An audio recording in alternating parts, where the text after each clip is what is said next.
Welcome. In this session, we will explore how to configure Azure Storage Accounts and optimize the cost using different access tiers, including hot, cool, and archive tier. So let's get started. Well, first, you need to create an Azure Storage Account. This will serve as the foundation for storing your data, whether it is a blob, file, queue, or table storage. Storage accounts help manage data access, security, and management. And then we have tiers. Well, the hot tier is designed for frequently accessed data. It's the most expensive tier, but it offers low latency access to your workloads that require high read and write activity, like real-time application or frequently updated files. The best use case, ideal for active real-time data usage. Then we have cool tier. Well, the cool tier is for infrequently accessed data that needs to be stored for at least 30 days. It's more affordable compared to hot tier, and it is great for backups or long-term storage where access frequency is not that high. Maybe it is accessed every few days. Best use case is for backup and the situation where the data is not being changed real time or continuously. Then we have the archive tier. Well, the archive tier is the most cost-effective option, meant for rarely used or accessed data. It's best suited for archived files or compliance records where you don't want to quickly connect with your data, but you still want to store the data for several years. Best use case for archival data or compliance storage for multiple years. Cost optimization. All these methods can be used to optimize your cost. Remember, putting the data in the right tier is very important, because here you have to create a balance between performance and cost saving.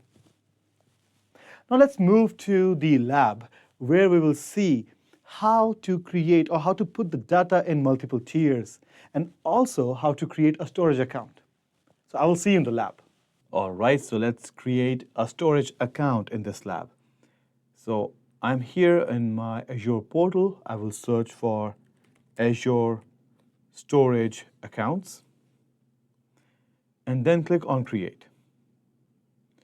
Now, the first thing is project details. I will select my subscription and the resource group, then give my storage account a name. Remember, storage account name must be unique globally, not in just your tenant. It must be unique globally in all the tenants. Plus, you will use a lowercase name. So no uppercase here. So I will go with NITA storage account. All right, pretty unique. Region, I will select Canada Central. Your storage account must be as close to your actual users to provide low latency and higher throughput. Now, Azure do ask you what service you will primarily use here in the storage account. So if I select Azure Files, that doesn't mean that I cannot deploy Azure Blobs. This information is required by Azure to just create an environment which is best suited for the specific purpose. So you can even select this, or you can select Azure Files, or even others. You will be able to still create your blob, file, tables, and queue. Now the next thing. Azure asks you what sort of performance you're looking for. So you have two performance tiers.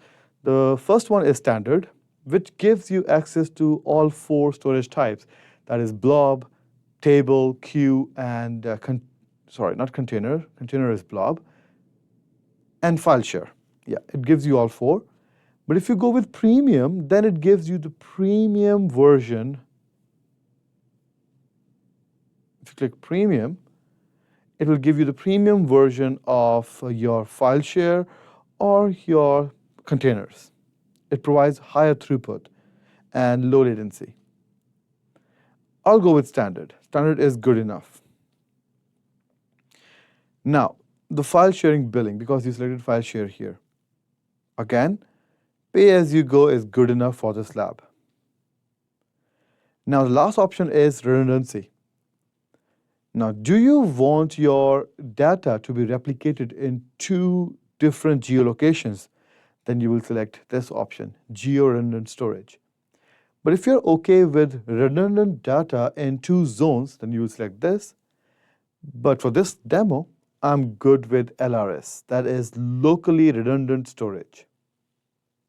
And that's it. That was your basic tab. Click Next, Advanced. We are not making any changes here, but you can actually change your TLS version. We are using 1.2 here, plus any other security protocol or access protocol. Networking is pretty important. Do you want your storage account to be accessible via public domain? You can select that. Or do you want your storage account to connect with a specific virtual network? You can use service endpoints, let's say. Or you want to disable the access altogether and you want to create private endpoints. You can also do that. For this demo, public access is good enough. Now, data protection. By default, soft delete is always enabled for 7 days. You can change it if you want. This simply means that when you delete your content, Azure preserves the content for 7 days. And after 7 days, the content will be permanently removed. This is just like your gallery or photo app in your phone. When you delete any picture, it stays on your phone for 30 days, and then that picture is removed or the content is removed. I will delete this lab right away after finishing it, so I don't want any kind of lock or protection on my account. Encryption. Well, data in REST is always encrypted, so you cannot uncheck this option. You have to select either Microsoft will maintain or manage the keys, or you will actually manage the keys. I will select Microsoft.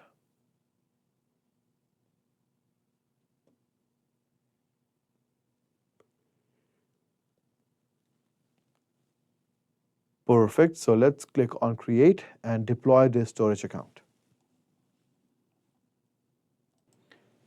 Perfect. So my storage account is now deployed. So if you come here on the overview page, you will see the resource group you selected, the name of the storage account, replication type you selected, and some other information. Plus, you can also see the sub-services like blob service, file share, and its properties. Plus the network. If the private endpoint is enabled and how many private endpoints you have, you can actually see all this information at a glance. Now, whenever you create a storage account, you can actually go ahead and create a container, but nowadays, Microsoft disabled the anonymous access on your container.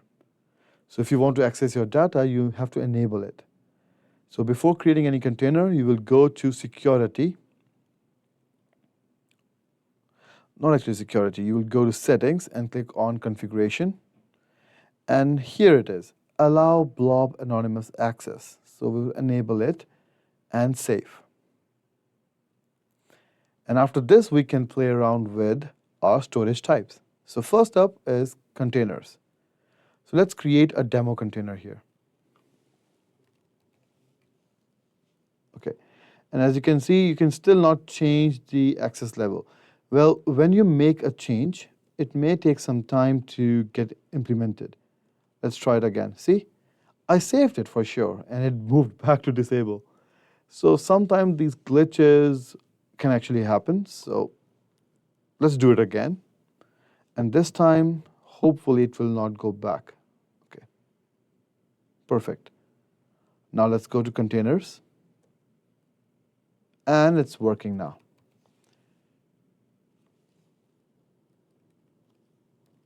demo, and what kind of access you want. Now you can select private if you want to just use containers to dump data or to archive it, and you don't want anyone to access it. Well, if you want people to be able to access the content which you put inside the container, then you can select blob. But if you want to give access to the whole container repository itself, then you can select container. We also have encryption scope options. You can also encrypt it. Click Create. Now this container is empty. Click on it, and it says you don't have access. Well, I have access. Let me give it some time. Okay, so if you don't get access, do one thing, log out and log back in. And here we go, I have the access because I created it. So when you change your access level, the effect might not be applied immediately.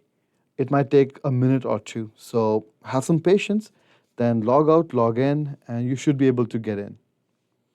Now let's upload any test file in it. So I will upload a random picture. I will click on Browse and look for, let's say this is good. Let's select that and upload.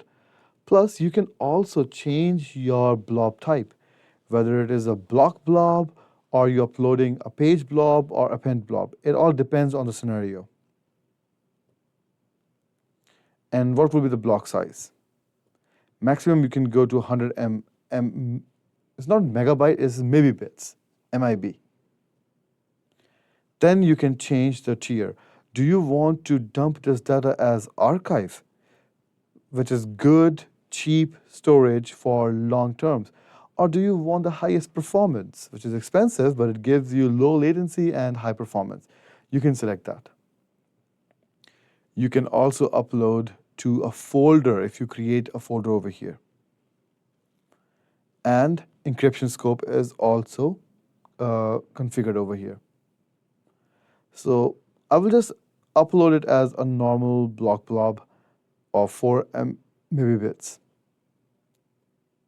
So let's upload it. And it is uploaded. If you click on it, this is the URL of your file. If I copy it, and as you can see, it is uploaded and anyone can access it without authentication because anonymous access was enabled. Now you can have a web page in front and the web page can call these pictures. That's how you create your container. The next is file share. You click on file share. You give your file share a name, demo fs file share. Next is backup. By default, Microsoft always enable the backup. But remember, when you enable the backup, a backup vault will be created, and then you have a lot of things to manage. We are only learning the storage techniques here. So I will just disable the backup. I don't need the backup right now. Review it and create. Done. Now, let's upload the same file. We can also upload another file like this one or this one. Okay, upload. And it's uploaded. Now, you may think I can just copy this URL of this file share and just paste it here. Well, it will not work. This is not, file share is not shared over the internet, it's shared over the network. So if I go here, this is a computer running on Azure, and then if I go this PC, click on this computer on top, this machine is a little slow, just have patience, and map network drive. Yes, this file share can be mapped. So if I paste the URL here, I can map it. But as you can see, this path is for web pages. So I have to convert this into SMB format. So how will you do that? Let me zoom in for you. So basically you will remove HTTPS and these slashes, and you will just put backslash, backslash over here as well. Now this is the SMB path of your file. Now let's click on connect using different credentials and finish. It's attempting to find it, and here we go. Now I will just put the credentials in and connect with it. Now what will be the default credential? Well, the default credential of your storage account is your storage account's name and the access key. So let's go back. This is the name of my storage account, correct? NITASA. Copy it. Paste it here. And what's the password? Well, the password is under security access key. You get two passwords, key 1, key 2. You can use any if you want. Copy it, and I will paste it here. Click OK. And here we go. We have connection. This is the picture we uploaded, right? It's just the classes of IP. And this is how you create file share and connect with it. Now, whenever you want, you can also disconnect. It's gone. So that was your file share. Next is queues. Click on add a queue, give it a name, demo queue, and the queue is added. Now, you cannot do much with a queue, but this is perfect for application developers, where they can use applications to send and receive the messages which is saved in this queue. Now, messages can be like this. Test expires in 5 seconds. I will also encrypt it, so click OK, and the message is there. Now, in 5 seconds, the other application can fetch it and use it. Otherwise, it will be gone. So this is simply your queue. If I refresh, it's gone. Now, how can your application find this queue? Well, the queue can be located by this URL.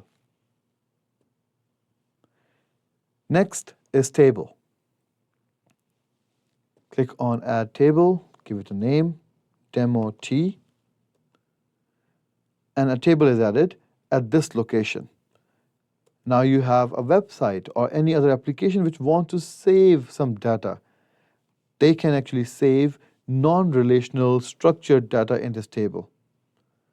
Now, just to show you, let's pretend that I'm going to browse my table and I want to save some data here. If I click over here, I can see my table.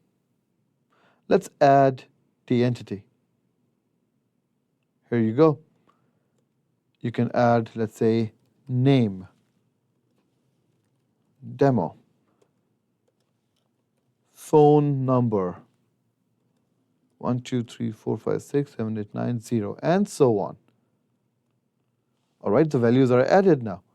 Now, these values could be used by the application or website in the future or to process some request. So that was your table. Remember, two tables cannot be related to each other. A relational database cannot be created in this storage type. So that was your storage account. Now, if you want to delete it, you basically just click on it, click on delete. You copy paste the name of your storage account to confirm that you want to delete this. And here we go. This will be deleted because there is no backup, any service is not locked. So that was it. The lab is done. I will see you in the next one. All right, now let's deploy a high-performing storage account. So the steps will be same, but only few options will differ. So I will find my storage account, click on Create. I will select my resource group and give it a name, NITA storage account. I can still use it because I deleted the previous one. Now region will be Canada Central, and the primary service, let's say I'm going for blob this time. Let's click on premium. Now, when you select premium, it will ask you what sort of premium service you need. Do you want the highest performing block blobs, or do you want highest performing page blobs? Or it will just be a high performing file share. Let's say I selected block blobs. So you have to select your options here. Now, what about redundancy? Well, you can go with zone redundant. Now, why you don't have the option for geo redundant? Well, when you have geo redundant storage, then there is a huge distance between two geolocations. And whenever there is a distance, the network will become slow, or there will be at least some overhead. So because of that, Azure is not able to provide you, or like physically, it is difficult to provide you the highest performing storage when your data needs to be replicated across multiple geolocations. And that is the reason why LRS and zone redundant storage is available. You may ask, like, even in zone, there is some distance involved. But hey, this distance is not that much. The speed of the network is pretty good because all the data centers are connected to each other via Microsoft Backbone. So speed and bandwidth is no issue. So we can just select ZRS, let's say. Click Next. Next. Again, you can keep it public. Data protection, I will remove it. Next, next, and create. And that's it. This is how you create a high performance storage account in Azure. And here we go. Our storage account is deployed. Now it will look and feel the same, but there is a slight difference. As you can see, under data storage, you will not have any other options. It's just solely made for blob. If I click here, yes, you can create containers. Rest everything is as it is. All right, but you cannot do anything. Like you cannot do anything to change the service type. So this whole storage account is just giving highest performance for containers and specifically for blob, where the type is page blob. I think we selected page blob. No, we selected block blob actually. So this is block blobs. So I hope now you know how to create a normal storage account for day-to-day general purpose. Plus, you also know how to create the most, the robust and high-performance storage account for a specific use case. So that was the end of this lab. Thank you. Welcome back. Now, I hope you know what tier actually means and how easy it is to actually configure it on Azure portal. The most important point in the lab was to create your storage account first. Remember, it all starts from a perfectly configured storage account. If your storage account is not secure, then your data is at risk. Now, in summary, choosing the right access tier helps optimize storage cost. We already discussed that. Where hot tier is used for frequently accessed data, it will have higher cost, but very low latency. That is a good thing. Then we have cool tier for infrequent access of the data, lower cost, and long-term storage. Then we have archive. Archival tier is for rarely used or accessed data, lowest cost for archival purposes. But remember, the retrieval speed will be super slow. Now, by selecting the appropriate tier based on how often you access your data, you can reduce cost while ensuring that your data remains available when needed. So thank you for tuning in to this episode. I will see you in the next episode. Take care.